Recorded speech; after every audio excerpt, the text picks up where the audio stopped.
¿Qué tal? Muy buenas tardes a todos. Muchas gracias por permanecer conectados, siendo la 1:30.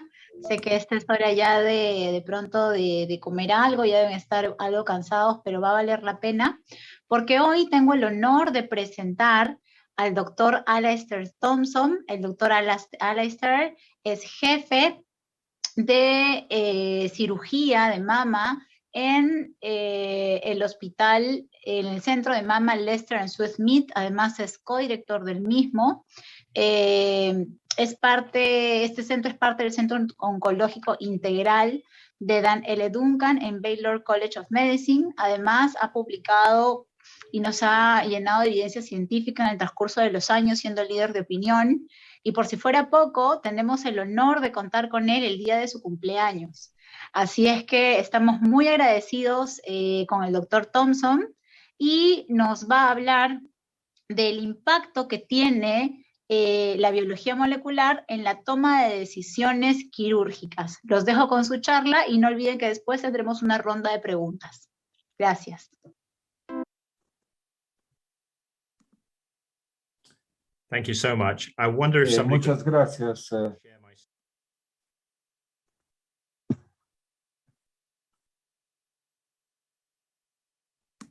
That's great. Could I just check that everyone can see a full Bien. picture of my slide? Pregunta al profesor si se ve en pantalla completa.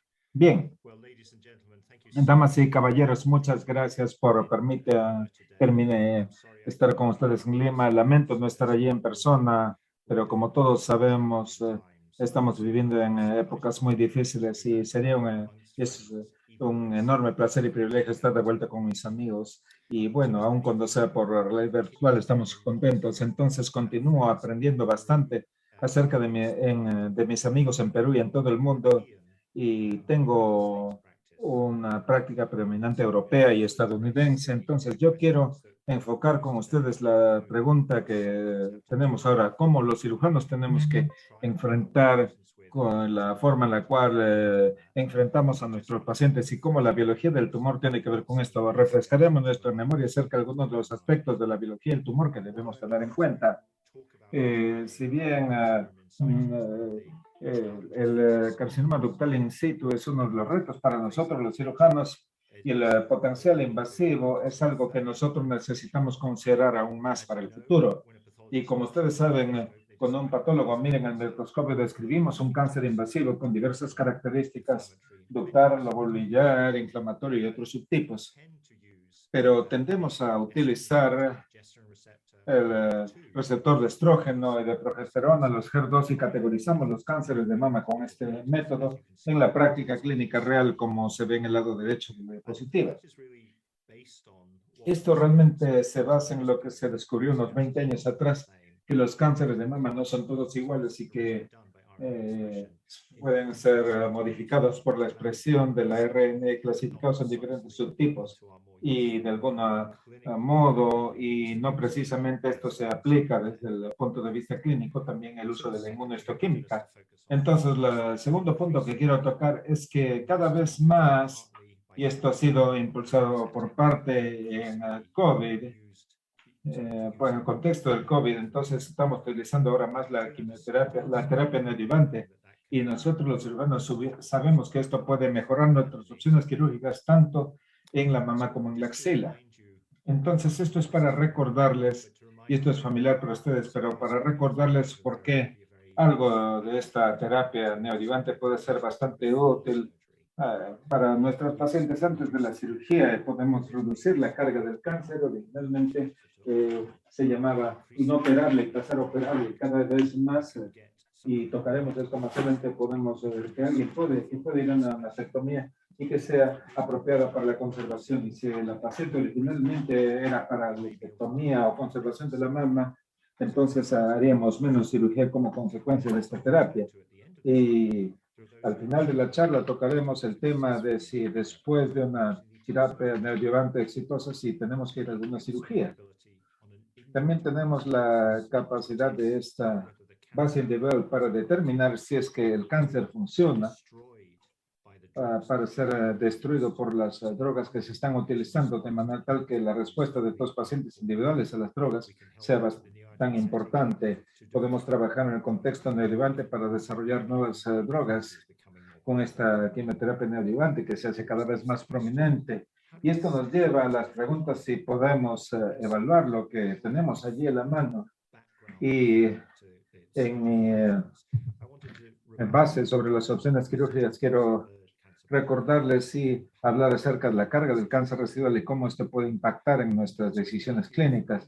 Entonces, como ustedes saben, la carga del cáncer residual realmente es algo que determinan los patólogos después de una terapia neoadyuvante en los especímenes de resección quirúrgica y pasan mucho tiempo mirando las muestras, evalúan el lecho tumoral donde estaba el tumor, tanto en cuanto a su tamaño como en su celularidad y también en los ganglios linfáticos. Entonces, hay algunas mediciones bastante simples evaluando el porcentaje de los cánceres que corresponden a enfermedad in situ, el número de ganglios positivos, y poniendo todas estas cifras en una calculadora en línea, y tienen entonces una carga de cáncer residual y que esta se utiliza para clasificar a los pacientes como respuesta patológica completa RCD1, 2 o 3. Ahora, ¿por qué esto es útil en la práctica clínica? Entonces, como podemos ver en este metaanálisis presentado por Fraser Simmons y colaboradores en el simposio de cáncer de mama de San Antonio 2 años atrás, podemos ver que para cada subtipo de cáncer de mama, el cáncer residual que queda en la mama y en los ganglios puede darnos algunas ideas de lo que va a suceder con estas pacientes para el futuro. Y estas pacientes van a ir mejor con la respuesta patológica completa. Las líneas azules hablan de los subtipos del tumor. Entonces hay otras que pueden ir peor en comparación con los que tienen la línea roja y aquellas que tienen la mayor carga de cáncer residual. Y esto se está tornando cada vez más importante en el contexto de poder hacer algo acerca de la enfermedad residual. Y es aquí donde una vez más tenemos que, como cirujanos, ser muy modestos y reconocer que nuestros colegas de oncología médica han liderado el camino y que han hecho avances tremendos para nuestros pacientes. Entonces, este es un ejemplo para la HER2 positiva. Si el paciente tiene cáncer de mama HER2 positiva después de la terapia neoadyuvante y en el momento de la cirugía, como vemos ahora, hay un número de diferentes drogas que pueden ir al contexto adyuvante, pero entre las primeras de estas en el estudio Catherine tenemos TDM1 mostrando entonces mejores resultados para los pacientes en estas series originales. Y luego, para el cáncer de mama triple negativo, vemos aquí en el lado derecho tal vez el primer ejemplo con capecitabina demostrándonos ventaja en la sobrevida en las pacientes que tienen cáncer de mama triple negativo, pero con enfermedad residual. Y con esta enfermedad HER positivo y triple negativo tenemos otros ejemplos que significan que ahora podemos poder seguir a estas pacientes con R positivo y con terapias adyuvantes exitosas. Entonces, ahora vayamos al tema al cual nos referimos, cómo esto impacta entonces en nuestro trabajo. Entonces, la enfermedad de R positiva, en primer lugar, nosotros sabemos que tradicionalmente la terapia neoadyuvante en la enfermedad de R positivo no se utiliza como debiera globalmente, y con los estudios y tribulaciones que COVID nos ha traído en estos últimos 2 años, muchos de nosotros hemos visto un aumento en el uso de la terapia endocrina neoadyuvante para la enfermedad de R positiva.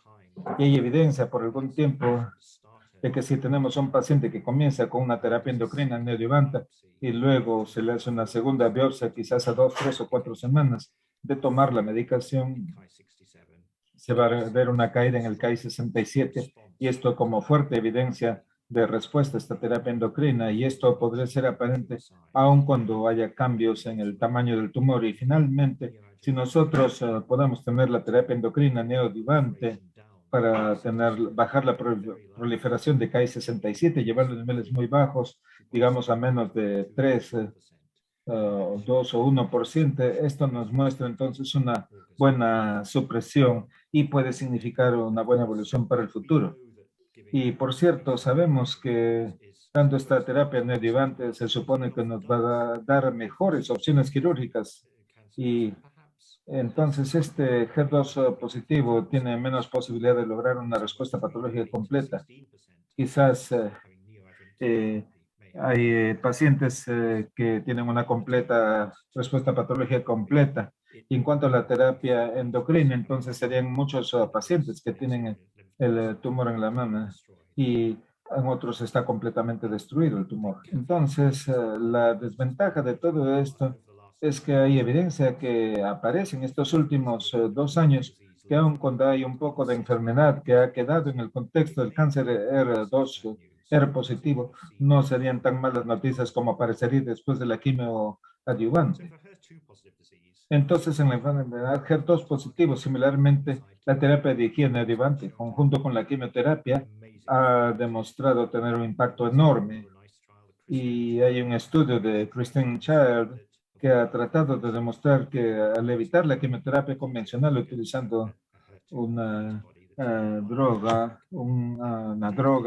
anti-TD1, esto nos da una respuesta patológica de 44%, pero desafortunadamente no fue tan fuerte como la quimioterapia convencional de 55% de los pacientes que tuvieron respuesta patológica completa. Pero una vez más, tenemos mejores opciones quirúrgicas. Y entonces aquí con esta terapia dirigida, tal como se discutió brevemente, esta respuesta puede ser bastante contundente. Entonces, sería útil mostrarles entonces a alguno de mis pacientes. Esta es una paciente de Escocia que creo que me he referido a ella antes en el pasado y quizás ustedes están familiarizados con lo que pasó con ella. Esta es una dama, una trabajadora del campo que cosecha frutas en Escocia y ya se le había hecho una mastectomía previamente. Repetimos la biopsia. Aquí en el lado derecho podemos ver esto. Y tiene para HER2, se le hace el ultrasonido, resonancia y mamografía. Aquí en la parte superior izquierda, 4 figuras que muestran antes de la terapia anti-HER2. Ella tenía un cáncer obvio, el cual razonablemente se le sugirió que se le haría una mastectomía. Y después que se le hace la quimio neoadyuvante con terapia dirigida HER2, entonces vemos hay una marcada reducción en el cáncer, probablemente lo más obvio en la resonancia en la parte inferior. Y luego se le hace una lumpectomía, se hace una lumpectomía guiada y realmente hay enfermedad residual mínima y la paciente va a casa a recibir trastuzumab adyuvante y va extremadamente bien, preserva la mama y estamos muy contentos de que este buen tratamiento y ella puede seguir trabajando en el campo.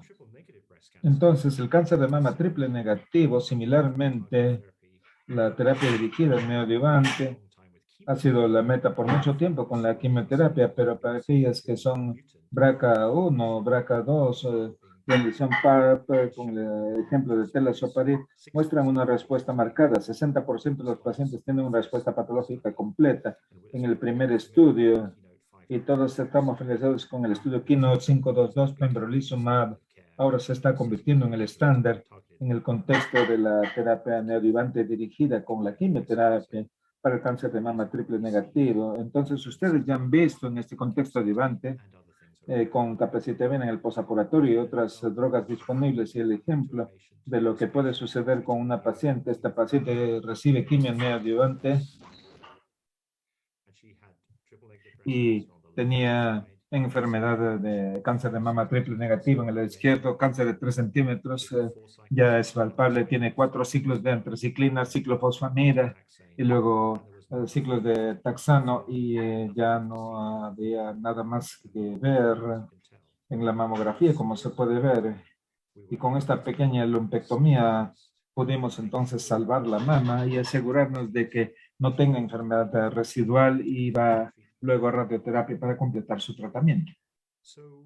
Entonces, este concepto en las mamas de ir de menos cirugía, pacientes de mastectomía que pasan a ser pasibles de una reducción pequeña de preservación de la mama, esto se ha desarrollado un poco más, permitiéndonos hacer esta compensación de la mama conjunto con la cirugía reconstructiva. La mastopexia en estas mamas tan grandes es una operación que no hacemos infrecuentemente aquí en Houston. Muchas personas que cuestionan si después de esta respuesta tan maravillosa, esta respuesta patológica completa en estos cánceres es 60-80% de enfermedad HER2 positiva, realmente necesitamos hacer alguna cirugía para la mama. Esa es la pregunta que surge. Entonces los llevaré de vuelta a exactamente 2 años al simposio de cáncer de mama en San Antonio, donde el viernes en la mañana hubo una serie muy bonita de presentaciones orales de 3 estudios grandes, aquí en el lado izquierdo de la diapositiva, uno de Alemania, otro de los Estados Unidos y Canadá y uno de Holanda. No vamos a ir en los detalles de estos 3 estudios, pero baste con decir que aquí en la parte baja de la diapositiva, que la tasa de falsos negativos al hacer una biopsia, aún con esta biopsia, acerca de lo que ya donde no quedaba nada desde el punto de vista clínico o radiológico, no podía darnos una idea de que realmente ya no quedaba nada aquí. Entonces, aún para la enfermedad HER2 positiva, en este estudio,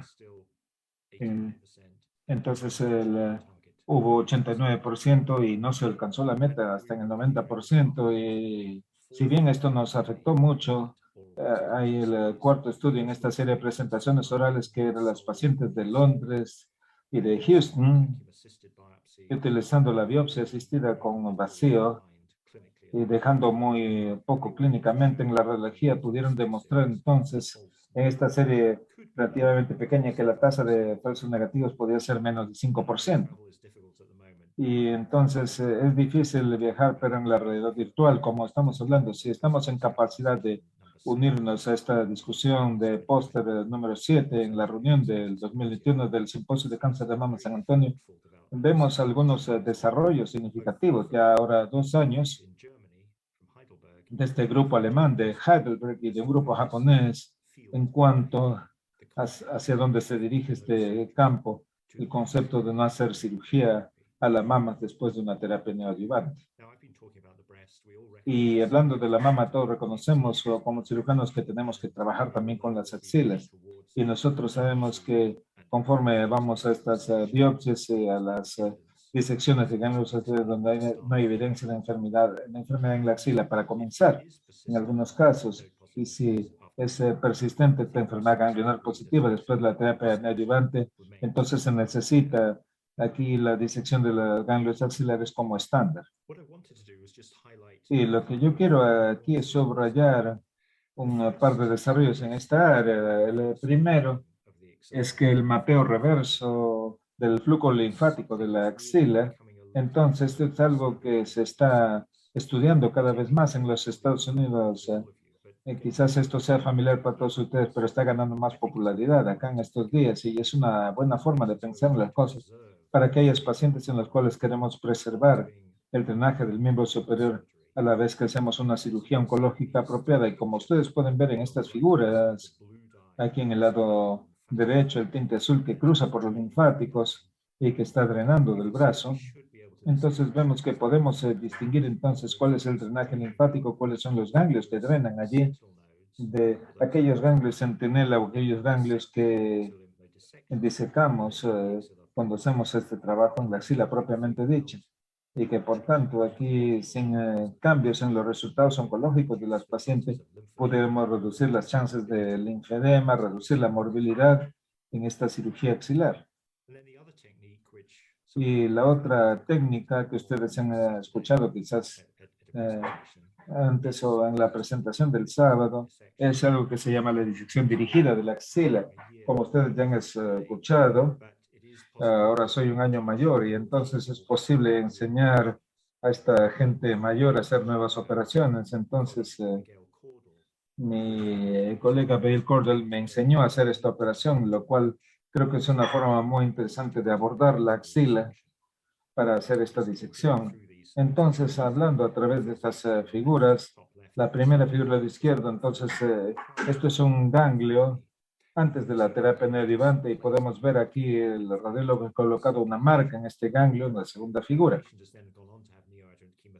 Ahora el paciente va a la quimio neoadyuvante y tiene una marca adicional, una marca de localización que es visible en la parte inferior derecha antes de la cirugía, marcando el ganglio original. Y al utilizar esta técnica de marcar el ganglio, que sabíamos era positivo, dirigiéndolo y sacándolo y combinándolo con la biopsia del ganglio centinela, la tasa de falsos negativos en esta disección axilar dirigida es remarcable con solamente 2%. Y dado que nosotros sabemos que 4 de cada 10 mujeres tienen una respuesta patológica completa en los ganglios, particularmente las mujeres que tienen enfermedad HER2 positiva o cáncer de mama triple negativo, que tienen una quimioadjuvante actual, esta es la técnica en la cual nos estamos entusiasmando bastante. Ahora, algunos de ustedes saben que se requiere trabajo en equipo. Entonces, aquí en las letras chicas arriba pueden ver las experiencias iniciales de la Clínica Mayo que no fueron buenas. Sin embargo, he estado reflexionando acerca de las poco más de 100 pacientes de las instituciones donde trabajamos y hacemos esta disección dirigida. Y podemos ver que utilizando estas marcas de yodo 125, el MAXI de metal o el SAVI en la radioreflectora. Entonces, podemos hacer que esta técnica funcione utilizando el trabajo en equipo.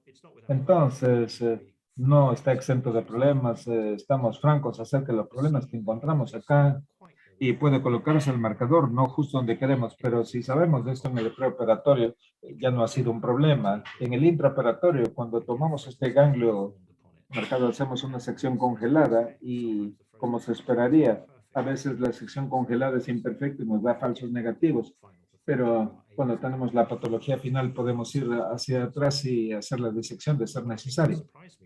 Una de las cosas que me sorprende con los falsos positivos en esta técnica y en la sección congelada a veces es muy difícil para ver cuál es el histocito y de qué es una célula cancerosa, distinguirlos.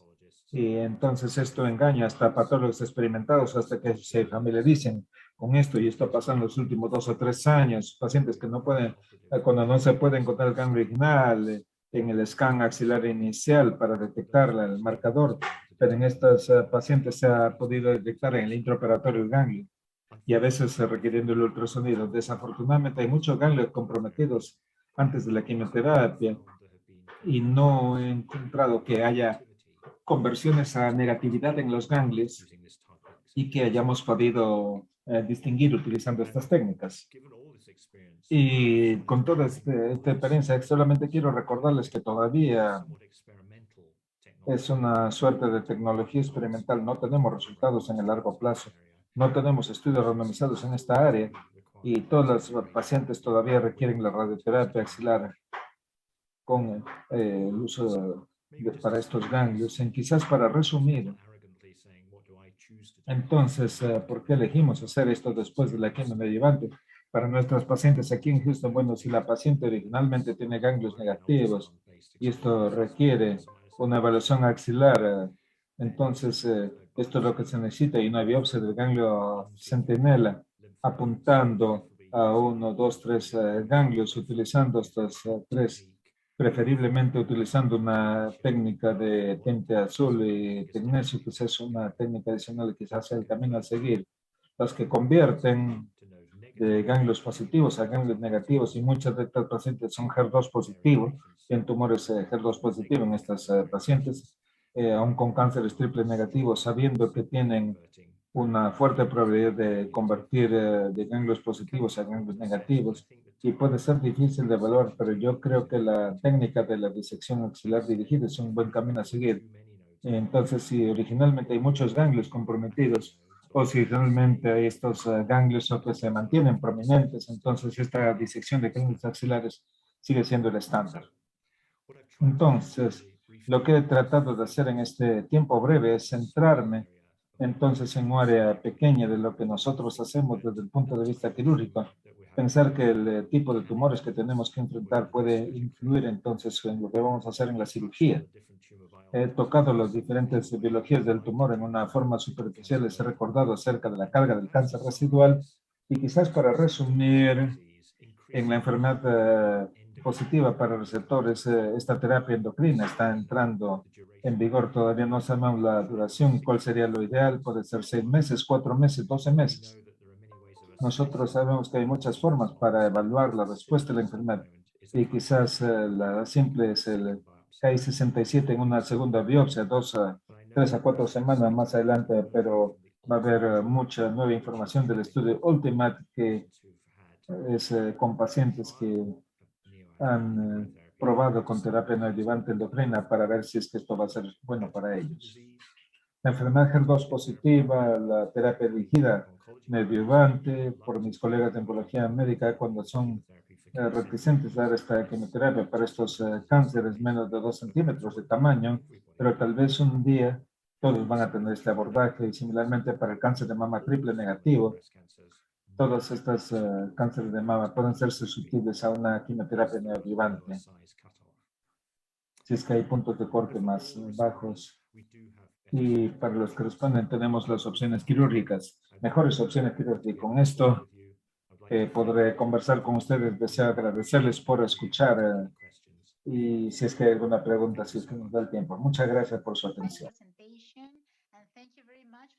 Muchas gracias por su excelente presentación. Muchas gracias por estar con nosotros. Feliz cumpleaños. Estoy muy contenta de decirle Happy Birthday en frente de tanta gente a la distancia, pero cerca a la vez. Muchas gracias.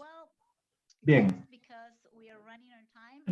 Como estamos fuera de tiempo, le voy a hacer una pregunta. Yo creo que el escenario del triple negativo y HER2 está claro para todos, pero en el cáncer, pacientes con cáncer de mama luminal, hay un poco de, o hay bastantes opiniones acerca de dar neoadyuvante al inicio, especialmente en el escenario más temprano. ¿En qué escenario recomienda usted un tratamiento neoadyuvante en pacientes en estadio más temprano o con cáncer de mama luminal? ¿Lo considera usted en cualquier escenario?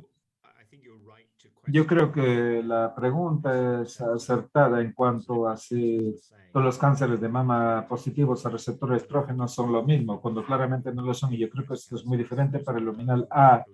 Hay baja proliferación en estos cánceres de mama, donde la terapia endocrina neoadyuvante podría ser una buena forma de reducirlos gradualmente como una forma de ganar tiempo. Yo creo que la diferencia es que si es un luminal B, entonces algunos van a responder a la terapia endocrina neoadyuvante, pero vemos que para el futuro vamos a estar tratando cada vez más pacientes con cáncer luminal B, R positivo, quizás con INRCD46, al igual que con terapia endocrina. Entonces yo creo que con estos abordajes de terapia endocrina antes de la quimioterapia se hagan más fuertes en estos cánceres. Entonces vendría con el cáncer luminal B. Antes que recibir una quimio neoadyuvante, que es lo que hacemos ahora, podemos recibir una terapia combinada desde la CDK4/6 y con esta terapia poder reducirlos. Muchas gracias, doctor Thompson. Y lo último, usted mencionó acerca de los pacientes con luminal A y la terapia endocrina neoadyuvante, pero las mujeres jóvenes, probablemente cuando tenemos mujeres de sus 50 o más, esto está bastante claro, es una buena opción, especialmente en el escenario de COVID, nos ayuda mucho a entender esto, pero en la gente joven, las mujeres jóvenes especialmente, pudieran beneficiarse no recibiendo quimioterapia. Probablemente no tenemos suficiente evidencia ahora para dar esta terapia endocrina en estas mujeres jóvenes. ¿Cuál sería su opinión?